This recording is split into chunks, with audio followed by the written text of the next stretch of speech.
চালু করেছ? আগামী 9ই মে অর্থাৎ 25শে বৈশাখ শনিবার দিন নতুন মন্ত্রিসভা শপথ গ্রহণ হতে চলেছে এবং এই শপথ গ্রহণে উপস্থিত থাকবেন প্রধানমন্ত্রী নরেন্দ্র মোদী সহ স্বরাষ্ট্রমন্ত্রী অমিত শাহ। তো এই শপথ গ্রহণ তো হবে, তো এখন প্রশ্নটি হচ্ছে কে হচ্ছেন মুখ্যমন্ত্রী, কে হচ্ছেন অন্য দফতরের মন্ত্রী, কোন মন্ত্রী কী কী পোর্টফোলিও পেতে পারে।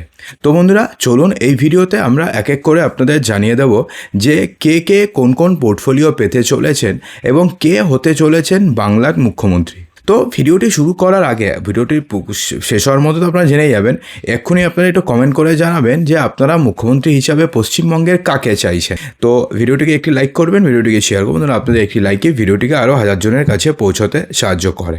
দেখুন, প্রথমে আপনাদের বলে দিই, দেখুন বিধানসভার তো অনেকজন তো জিতেছেন, বিধায়ক হয়েছেন, সবাই তো আর মন্ত্রী হবেন না, পোর্টফোলিও তো মাত্র কয়জন পাবেন, অর্থাৎ সেক্ষেত্রে মোটামুটি 70 জনের মতন হয়তো মন্ত্রী হবেন। তার মধ্যে কেউ কেউ বড় পোর্টফোলিও পাবেন, কেউ কেউ ছোট পোর্টফোলিও পাবেন। যদিও 70 জন যে মন্ত্রী হবেন সেমনটা নাও হতে পারে, মন্ত্রী কমও হতে পারে। একজনকে যদি বেশি পোর্টফোলিও দিয়ে দেওয়া হয় তাহলে সেক্ষেত্রে মন্ত্রী কমে যাবে। তো সেক্ষেত্রে কে কে প্রথমে আমরা জানবো যে কে কে মন্ত্রী হবেন এবং কে কোন দফতরের মন্ত্রী হতে চলেছেন। দেখুন, মন্ত্রী হতে পারেন অগ্নিমিত্রা পাল, মন্ত্রী হতে পারেন রূপা গঙ্গোপাধ্যায়, মন্ত্রী হতে পারেন স্বপন দাশগুপ্ত, মন্ত্রী হতে পারেন অজিত কুমার জানা, মন্ত্রী হতে পারেন শঙ্কর ঘোষ, মন্ত্রী হতে পারেন সারদত্ত মুখোপাধ্যায়, মন্ত্রী হতে পারেন ইন্দ্রনীল খা, মন্ত্রী হতে পারেন দিলীপ ঘোষ, মন্ত্রী হতে পারেন দীপাঞ্জন চক্রবর্তী, মন্ত্রী হতে পারেন জুয়েল মুর্মু, মন্ত্রী হতে পারেন নমন রায়, মন্ত্রী হতে পারেন দীপক বর্মন, মন্ত্রী হতে পারেন বঙ্কিম ঘোষ, মন্ত্রী হতে পারেন সজল ঘোষ, মন্ত্রী হতে পারেন রুদ্রনীল ঘোষ। এবং এই রুদ্রনীল ঘোষ কিন্তু ভালো পোর্টফোলিও পেতে চলেছে, অর্থাৎ যে পোর্টফোলিও তিনি পাবেন সেটা কিন্তু একটা বড় মাপের পোর্টফোলিও। মন্ত্রী হতে পারেন সুব্রত ঠাকুর, মন্ত্রী হতে পারেন জগন্নাথ চট্টোপাধ্যায়। এছাড়াও সম্ভাব্য তালিকায় আরও একাধিক বিজেপি বিধায়কের নাম রয়েছে।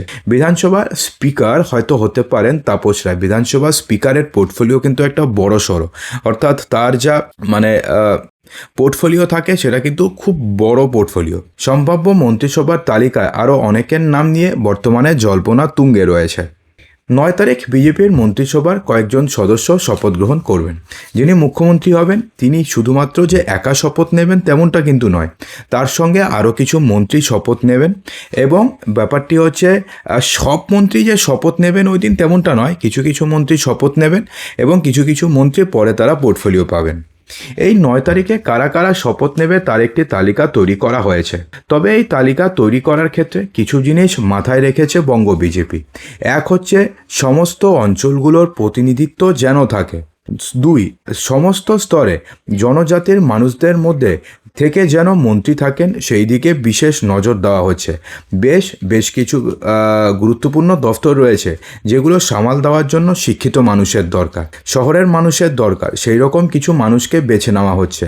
এবং শেষ এবং গুরুত্বপূর্ণ যে দিকটি খেয়াল রাখা হচ্ছে সেটা হচ্ছে গোটা রাজ্যের প্রতিনিধিদের যাতে মন্ত্রিসভায় সামিল করা যায়, অর্থাৎ প্রতিটি জায়গার প্রতিনিধিদের যেন মন্ত্রিসভায় সামিল করা যায় তেমনটা কিন্তু চেষ্টা করছে গেরুয়া শিবির। সেই অনুযায়ী একটি সম্ভাব্য তালিকা তৈরি করা হয়েছে।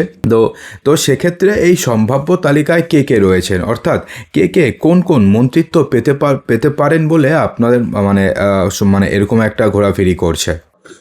তো এবারের বিজেপির সম্ভাব্য মন্ত্রিসভায় বিনোদন জগতের পরিচিত মুখ তথা শিবপুরের জয়ী প্রার্থী রুদ্রনীল ঘোষের নাম ঘোরাফেরা করছে প্রথম সারিতে।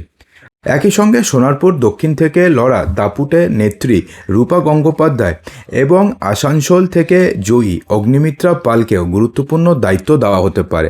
খুব সম্ভবত তিনি নারী মন্ত্রক যেটা রয়েছে তো সেটাও তিনি হতে পারেন। অভিজ্ঞতার উপরে ভরসা রাখছে বিজেপি। খড়গপুর সদরের ভূমিপুত্র তথা দলের প্রাক্তন রাজ্য সভাপতি দিলীপ ঘোষের মন্ত্রিসভায় থাকা কার্যত নিশ্চিত তিনি মন্ত্রিসভায় থাকছেন। দলের দুদিনের সংগঠনকে টেনে নেওয়ার জায়গায় পুরস্কার হিসাবে তাকে বড় কোনো দফতরের দায়িত্ব দেওয়া হতে পারে। অন্যদিকে রাসবিহারী থেকে জয়ী অভিজ্ঞ নেতা স্বপন দাশগুপ্তকে শিক্ষা দফতর, অথবা অর্থ দফতরের মধ্যে, এই দুটির মধ্যে যে কোনো একটি দফতরের গুরু দায়িত্ব তাকে দেওয়া হতে পারে। এছাড়া নবীন যে তুর্কিরা রয়েছে, যেমন ধরুন শঙ্কর ঘোষ শিলিগুড়ি থেকে টানা দ্বিতীয়বার শঙ্কর ঘোষকে উত্তরবঙ্গের প্রতিনিধি হিসাবে ক্যাবিনেটে নেওয়া হতে পারে। ইন্দ্রনীল খাঁ, বেহালা পশ্চিমে বাজিমাত করা চিকিৎসক ইন্দ্রনীল খাঁও রয়েছেন মন্ত্রী হওয়ার তালিকাতে। সজল ঘোষ অবশ্যই একটা ভালো মন্ত্রিত্ব পেতে চলেছেন। শারদ দত্ত মুখোপাধ্যায়, বিধাননগর থেকে জয়ী এই চিকিৎসককেই স্বাস্থ্য বা জনকল্যাণমূলক দফতরের দায়িত্ব দেওয়ার কথা ভাবা হচ্ছে। এবং সবথেকে বড় কথা হচ্ছে মুখ্যমন্ত্রী কে হতে চলেছেন। দেখুন, বর্তমানে মুখ্যমন্ত্রী হওয়ার দৌড়ে অনেকে রয়েছেন। শ্রমিক চট্টোপাধ্যায় রয়েছেন, শুভেন্দু অধিকারী সবচেয়ে ডিজার্ভিং ক্যান্ডিডেট রয়েছেন, এছাড়া সুকান্ত মজুমদারও রয়েছেন। কিন্তু যত নামই ঘোরাফেরা করুক না কেন মুখ্যমন্ত্রী হিসাবে প্রথম পছন্দ কিন্তু আজকের দিনে সবারই শুভেন্দু অধিকারী। তো সেক্ষেত্রে শুভেন্দু অধিকারী খুব সম্ভবত মুখ্যমন্ত্রী হতে চলেছেন। দেখুন, আরেকটি যে লিস্ট সামনে এসছে, সেই লিস্ট অনুযায়ী সম্ভাব্য মন্ত্রিসভার তালিকায় বড়সড় চমক থাকবে। প্রথমে নতুন মুখ্যমন্ত্রী হিসাবে উঠে আসছে শুভেন্দু অধিকারীর নাম। উত্তরবঙ্গে উন্নয়নে বিশেষ গুরুত্ব দিয়ে মন্ত্রিসভায় জায়গা পেতে চলেছেন নিশীথ প্রামাণিক।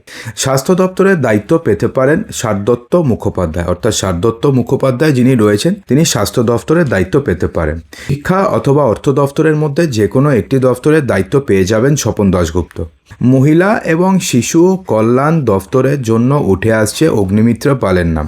তথ্য এবং সংস্কৃতি দফতর অর্থাৎ পুরো টালিগঞ্জকে এবার পরিচালনা করবে এই রুদ্রনীল ঘোষ। পঞ্চায়েত এবং গ্রামোন্নয়নের মতন মাঠের কাজের দায়িত্ব পেতে পারেন অভিজ্ঞ নেতা দিলীপ ঘোষ, এবং বিধানসভার স্পিকারের দায়িত্ব পেতে পারে তাপস রায়।